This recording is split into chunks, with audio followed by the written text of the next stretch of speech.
What's going on, guys? JSGC here, and we are here for another Manchester City video. Today we're going to be doing my match review, match reaction and match analysis of Manchester City's game against Newcastle United away from home at St James's Park, where the game finished 1-1. So I'm going to digest and give some of my thoughts and reactions from this game. So before I do crack on with this video, make sure, like always, if you are enjoying the content, do subscribe to my channel. It is free to subscribe. Also, don't forget as well to go and check out my social media links. You can find them in the description if you want to go and follow me on my Twitter, Instagram and TikTok. Email also in the description too if you want to hit me up for any sponsorships for any videos or any general business inquiries. Don't forget to leave a thumbs up. 100 likes is the aim. Do let me know your thoughts as well, including what you made of Manchester City's draw here. What went well, what didn't go well, what can we improve on in the future? Do let me know in the comments below. And finally, I want to say a big thank you to Football Prizes for sponsoring this video, who are running a brilliant prize that you can go and check out.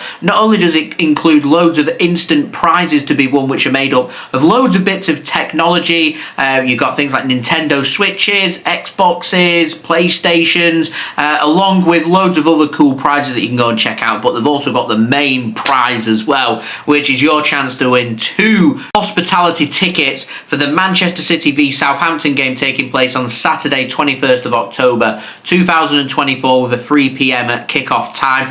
Not only are you going to be heading to the Tunnel Club for the hospitality, you're also going to be taking part in having your picture taken on the Etihad Stadium pitch in the centre circle with the captains just before the game starts. It's a unique prize, a brilliant opportunity, so do go and check it out. Links and details there in the description. Tickets cost £2.95 per ticket. You can purchase as many tickets as you want. Do go and check it out. Links and details there in the description. And what an awesome prize. Huge thanks to Football Prizes for sponsoring this video. So, my thoughts. 1-1. You offered me a 1-1 draw before the game. Do I take it? I'd say I'm content with a point. St James's Park is a difficult away match to go to. Newcastle is never an easy place to go to. And so to pick up a point and not lose the game, I'm content with that. Let's not forget, we've not got Rodri and we've not got Kevin De Bruyne for the game. So getting a point, not the worst in the world. So I'm not going to sit here and lose the plot over the performance from Manchester City. However, Newcastle didn't have Alexander Isak available to them. They didn't have Callum Wilson. They were also having their own injuries in attack, and I felt like just before the game, it's a big boost this for Manchester City, because I feel like if we can really apply ourselves and play a good game of football, we can win this game and pick up 3 points. The 3 points I felt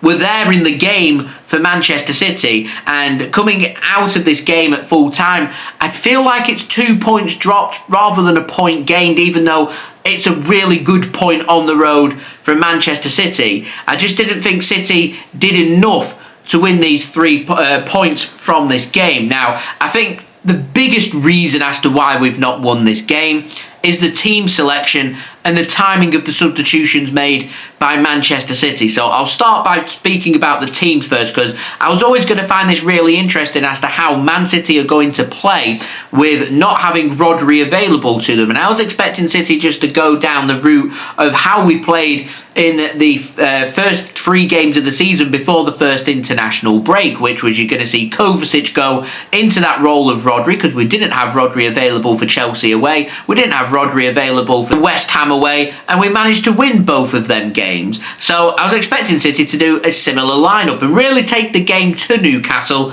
and attack them. They didn't. They've gone with Rico Lewis starting, but you've also got Kyle Walker starting, which means you're going with Rico Lewis into midfield, and you're starting Kovacic and you're starting Gundogan whilst you're moving Bernardo Silva out wide. And I said on my stream, and I'm going to repeat what I said there, Manchester City were going slightly more negative than what they normally do. Maybe a little bit conscious that Newcastle have got very quick attacking players in the form of Murphy, Harvey Barnes and Anthony Gordon. It was always going to cause Manchester City's high line a lot of problems. So you go with the extra protection in midfield and you really compact that midfield to try and surround and try and make life difficult for Newcastle's midfield three of Bruno G, of Sandro Tonali and Joelinton, who are all brilliant central midfielders. And I always felt like Man City, in terms of our central midfield control, it was there, but it also wasn't there.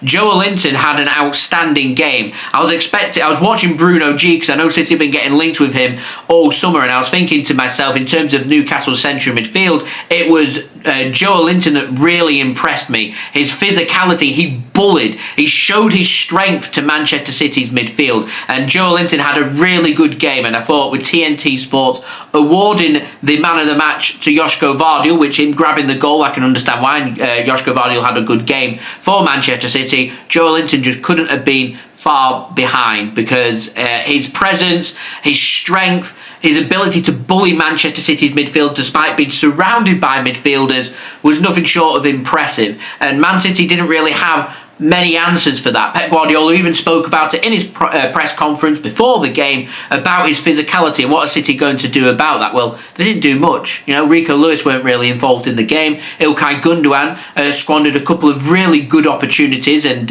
he didn't look very sharp. He didn't impress me in this game, Ilkay Gundogan. Now, I'm not going to settle on having bad words said about Ilkay Gundogan, because I'm so delighted with what he's done for Manchester City that he deserves to basically be Mr. Manchester City as far as I'm concerned. If there's a big game and we need a big goal, you put Ilkay Gundogan on the pitch. But I'm sure Ilkay Gundogan would say himself that it wasn't his best game. And to me, Phil Foden hasn't started in this game.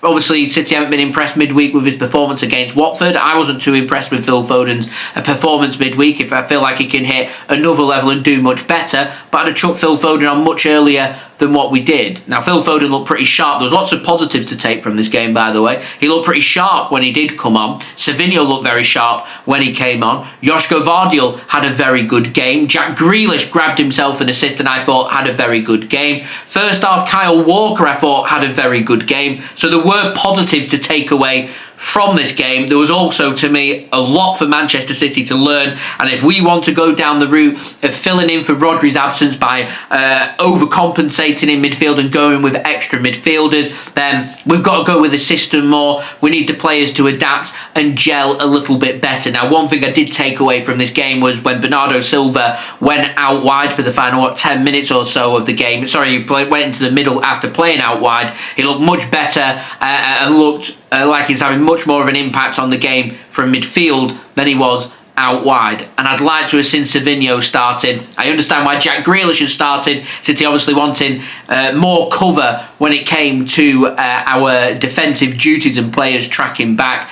It was overly cautious from City, and I wanted City to really have a go at Newcastle, take the game to them, attack them, give the ball to Erling Haaland. Haaland had a couple of opportunities to score in this game, but they weren't even half chances, so there was nothing clear-cut created for Erling Haaland, and at times you're asking Haaland to really drop deep. He was giving the ball away a couple of times.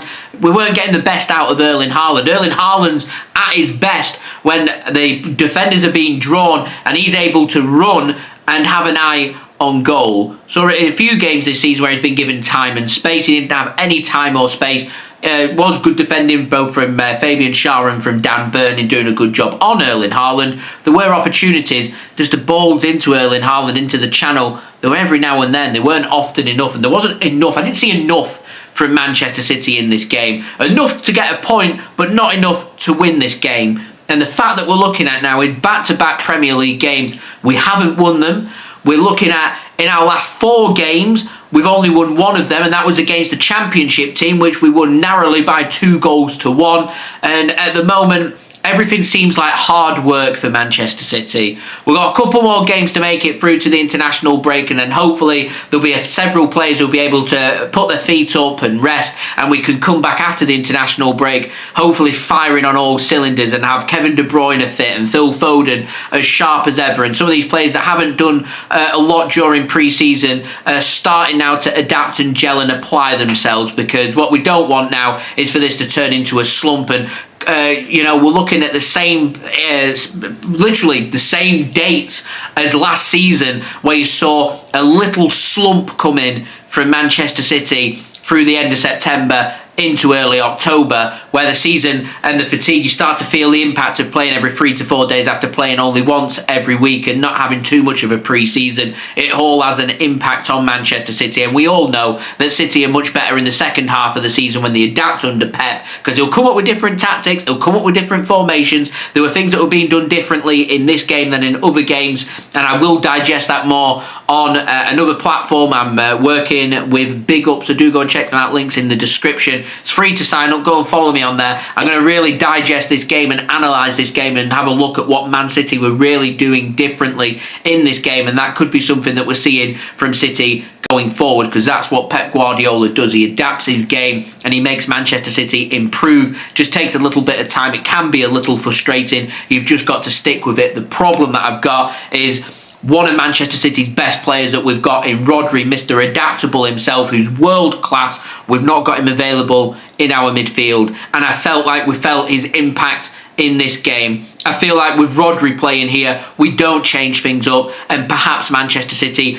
do go on to win this game and pick up the 3 points. We need to learn to deal with life without Rodri, because we've not got him for the season as confirmed by Pep Guardiola. It might not be until around this time next season before we see Rodri once more at Manchester City. We've dropped points here.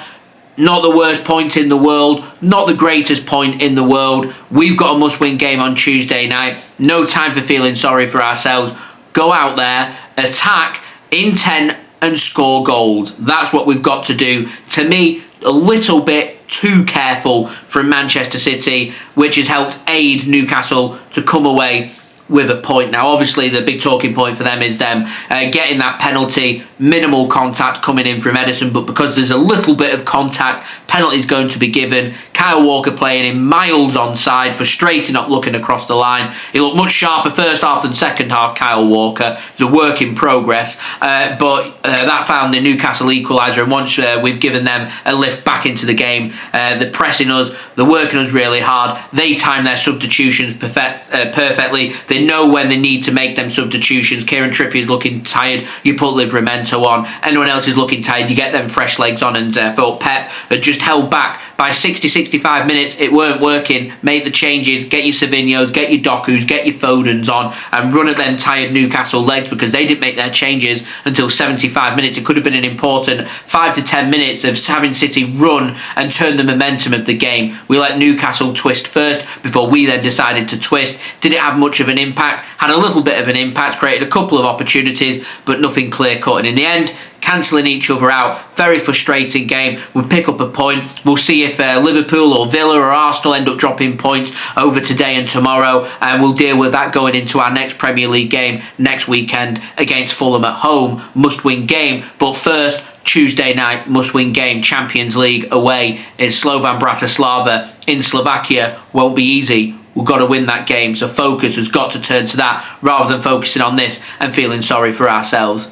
There we go, they're my thoughts, guys. Do let me know your thoughts in the comments below. Don't forget to leave a thumbs up. 100 likes is the aim. Do subscribe if you're new around here. Press that red button, press the bell, and put your push notifications on. Social media links, they're in the description if you want to go and follow me on my Twitter, Instagram, and TikTok. Email also in the description too. If you want to hit me up for any sponsorships for any videos or any general business inquiries, do go check out Big Up, links in the description. As I said, I'll go into more analysis from this game tomorrow, doing a stream at 2 PM BST. I will see you for that. Link is in the description. It is free to sign up and follow me. That would be much appreciated. And also do go and check out today's video sponsor, which is brought to you by Football Prizes, who are running that fantastic prize where you could go and check out not just 2 hospitality tickets in the Tunnel Club, but also the fantastic tech prizes as instant prizes that you can go and check out. But you've got the opportunity to be on the pitch in the centre circle, having your picture taken with the captains for Man City's game against Southampton. What an opportunity, just £2.95 per ticket. Do go and check it out. Links and details there in the description, and a huge thank you